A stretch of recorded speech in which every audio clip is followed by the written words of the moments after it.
Welcome to a brief presentation about managing your test anxiety. Actually, most people feel some stress when it comes to taking a test. Moderate levels of stress can actually improve motivation, memory, and attention, and even enhance test performance. But test anxiety involves stress and worry that interferes with test performance, well-being, and even attitudes toward school. Symptoms of test anxiety can be physical and mental. It can include nausea, sweating, stomachache, shaking, muscle tension, nervousness, feeling overwhelmed, and even the feeling of your mind going blank.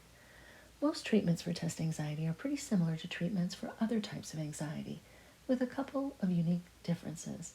In addition to relaxation skills and cognitive restructuring techniques, treatment for test anxiety also includes practical study tips and test-taking skills.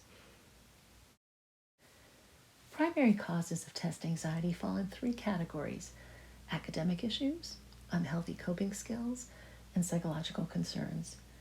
Academic issues may relate to important tools you didn't quite acquire or develop, such as time management and scheduling issues, not the best study habits, no note system, inadequate study space.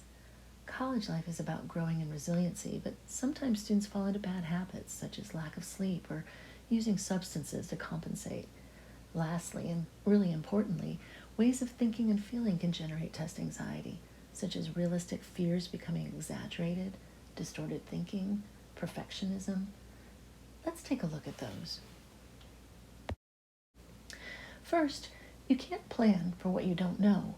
Starting with every syllabus, highlight the dates for tests and other important deadlines. Use an app, your laptop, computer, or even an old school paper planner or calendar just to keep track of test dates. Simply put, you can fill up your schedule, or you can leave anxiety to do it for you. Use a note system that works for you. There are many to choose from, and information about note-taking is readily available. Establish a study routine. Creating a routine, such as studying for an hour after dinner or for a half hour each morning, will encourage consistency. When getting started, create a study schedule and set reminders on your phone to help build the habit.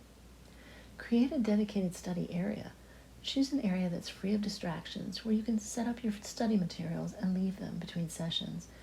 When it's time to study, you won't spend time searching for something you need. Just sit down, you're ready to go. Easily distracted? Shut off social media, games, news feeds, and other rabbit holes that lead you away from studying. Some Study 101 information. Focus on the quality of studying, not the quantity. It's more effective to space out many study sessions rather than having one marathon session. Try studying a half-hour to hour-long blocks with breaks in between. It'll help you stay alert and focused the whole time. Make studying a priority. When it's time to study, take it seriously. Don't skip study sessions. Start on time and give the task 100% of your attention. Set specific study goals. Goals give direction to study sessions and provide a sense of accomplishment when completed. Create goals that can realistically be completed in a single study session, such as learning the terms of a chapter, passing Chapter 2 practice quiz. Don't stop at reading. Write down what you learn. By typing or handwriting information, you'll actually engage in active learning, which can improve retention and understanding. Try making flashcards, writing chapter summaries, creating an outline. As a bonus, you can refer back to what you've written to quickly review the material. And be sure to quiz yourself to make the material stick. A change of scenery can improve information retention. If you're feeling unfocused, unmotivated, or just plain bored, try studying somewhere new, outside, a park, coffee shop, any great alternative for breaking out of your routine. And take care of your mind and body. Healthy sleep habits, exercise, and a balanced diet will boost memory and brain function. And the shortcuts really don't work. Taking a lot of caffeine works just so long.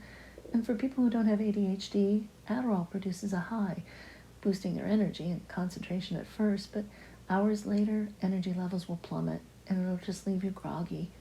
If you don't have ADHD and you take a drug like Adderall or Ritalin, you're really going to be anxious and jittery. If you take it and actually you have something like depression, not ADHD, you may even feel more depressed.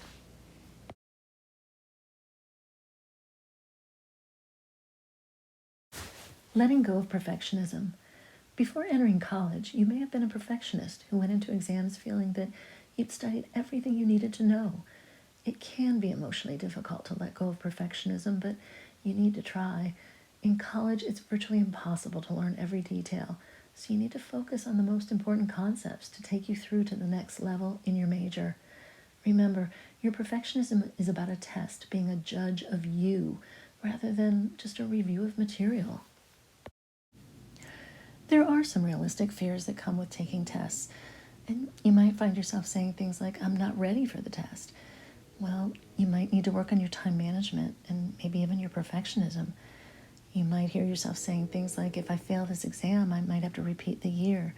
Well, you may have to talk to an advisor, the professor, dean, counselor, and try to be as realistic as you can about your options. In most cases, second chances are built into the system. Some students kind of focus on the fact that they're worried they won't score as high as other students, but comparing yourself to others really saps you of the energy you need to focus on testing. And you might find yourself saying that you're really too easily distracted, and the answer to that may be stepping away from social media, TV, games, and all that binge watching that you might be doing of your favorite television show. There are genuine fears that come up with taking a test, and then there are cognitive distortions. Those are irrational thoughts that tend to be negative in nature. Irrational thoughts lack evidence but can still lead to feelings of depression, anger, and anxiety. Students with test anxiety may hold a number of cognitive distortions related to test taking, like, if I don't get an A, I'm worthless. Everyone in the class is smarter than me. There's no way I'll do well. I never do well on tests, so I won't do well on this one. I passed the first test, but that was just sheer luck. Or if I don't do well on this test, I'll never get a job. Cognitive distortions often cause a loop in our thinking that we just can't seem to get out of. It's important to note that cognitive distortions are when worry that's fairly real goes on overdrive, and the thoughts actually become irrational, leading to irrational anxiety. And the problem, too, is that this kind of distorted thinking often goes unchallenged. So the key is you really do have to challenge those cognitive distortions. Once you identify cognitive distortions that are harmful, you can challenge them, examine the evidence, check to see if you're catastrophizing, work towards shutting them down as your own best defender. Once cognitive distortions are challenged, they can be replaced with rational, adaptive thoughts. You may be asking yourself, just how do I do that? Well, it starts with positive self-talk, which refers to your inner dialogues or statements people say to themselves. Negative self-talk regarding test-taking ability leads to negative feelings about testing, which can lead to poor test performance. Positive self-talk, on the other hand, leads to positive feelings prior to and during a test and can improve test performance. Here are some examples of some positive self-talk with regard to taking a test. I'm well prepared for this test. I can get through this. Even though I'm anxious, I can still do well. I can see myself passing this test. Use realistic statements, such as, I studied well, rather than statements like, I'm going to get the highest grade in the class. You want to use the most genuine, real phrases you can, because if you can't fully believe it, it won't work.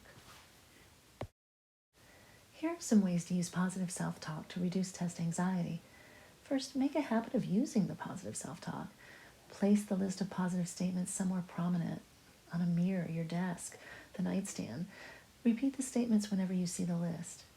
Create something that you can hold that can feel reassuring and comforting, and you can reach for it during the test. Link statements to physical cues. So say a positive statement whenever you pick up your backpack or sit down at the desk or put on headphones. With enough use, these actions become a trigger to positive thought. And use positive self-talk during the test itself. Even if you've been practicing the positive self-talk, testing is stressful and old thoughts might come back. So positive self-talk can counteract negative thinking and increase self-confidence while you're taking the test. Before the exam, Put things in perspective. Remind yourself that your upcoming exam is important, but your entire future doesn't depend on this exam. Remind yourself of past successes. It's easy to lose perspective when you find that you're no longer the top student in the class. Intellectually, you understand that you're competing against many other bright students, but you may need to remind yourself of that. Don't give a test the power to define you. An exam won't tell whether you're the most brilliant or least brilliant student in your class. Your performance on an exam mostly depends on how effectively you studied for the test, the quality of your prior education, and the test-taking strategies you use. Before the test, visualize completing the test successfully, despite your anxiety. Use as vivid images as you can. Play the entire tape in your head from the moment you wake up on the day of the exam to the moment you finish the exam. Remind yourself that a certain level of anxiety is actually helpful in performing on your test. Get a good night's sleep for several days before the exam. With adequate sleep, your ability to think clearly and deal with anxiety will both improve. Arrive fairly close to on time. By doing this, you avoid anxiety-inducing situations, such as seeing all the others cramming for the test and discussing what would be on the test and hearing others voice their own anxiety. And get comfortable. Eat a good meal before the test, wear comfortable clothes, and choose your favorite seat in the classroom. During the test, remind yourself that you don't know all the material that could possibly appear on the test, and nobody else probably does either. Still, you can do your best and get some mileage out of what you do know. Expect a few curveballs on the test. Remind yourself that you're not expecting to get 100% all the time. You're just expecting to do as well as you can. Also, your sense of what questions should appear on the test is not always going to match perfectly with what your professor had in mind for the test. Therefore, when you encounter a curveball on the exam, don't get upset, lose your concentration. Instead, you can either make an intelligent guess now or mark the question and return later. And if you begin to have negative thoughts, say stop to yourself and remind yourself of past successes.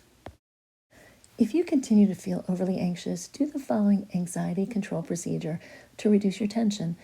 This exercise is so simple that you may be skeptical about its effectiveness, but many students have found that it really helps lower their anxiety to a level that's helpful rather than harmful. So start out by just closing your eyes. Breathe in slowly to the count of 7 and exhale to the count of 7. Continue this slow breathing until you actually feel your body begin to relax. For most people, it takes about 2 to 4 sequences. Then open your eyes and give yourself a positive, specific pep talk. You're sure you'll do well, you studied hard, you're going to do the best you can. This whole procedure should take only about a minute, and it's really worth the time. And don't forget, progressive muscle relaxation can be really helpful too. You would slowly tense and relax your muscles one by one. By doing this, you learn the difference between the feelings of tension and the feelings of relaxation, and you can learn to consciously relax the muscles and feel some calm. And don't forget, UCF Counseling and Psychological Services is here if you need additional help. Right now, we're providing telemental health services. We can do initial assessments to help you find out what kind of help you most need. We do groups and workshops. We do individual and couples therapy. We do crisis intervention. And we have something called Therapist Assisted Online, TAO, that you can do independently or with a therapist. And there's great modules through TAO on anxiety, test anxiety, depression, all kinds of things that can be super helpful. We do consultations. We also do outreach and prevention services. And we can connect people to resources on and off campus. And please remember, if you're ever in crisis and you need to talk to a counselor, just please feel free to call CAPS and request a crisis appointment. You can also call CAPS after hours, and you can reach us by calling 407-823-2811. You'll be instructed to hit 5, and then a counselor will come on the phone with you anytime our doors are closed. So that could be evening, weekends, holidays. You can still talk to a counselor and get some immediate support and help. I hope this presentation has been helpful and has given you a few ideas about how to deal with your test anxiety. Take care and be well.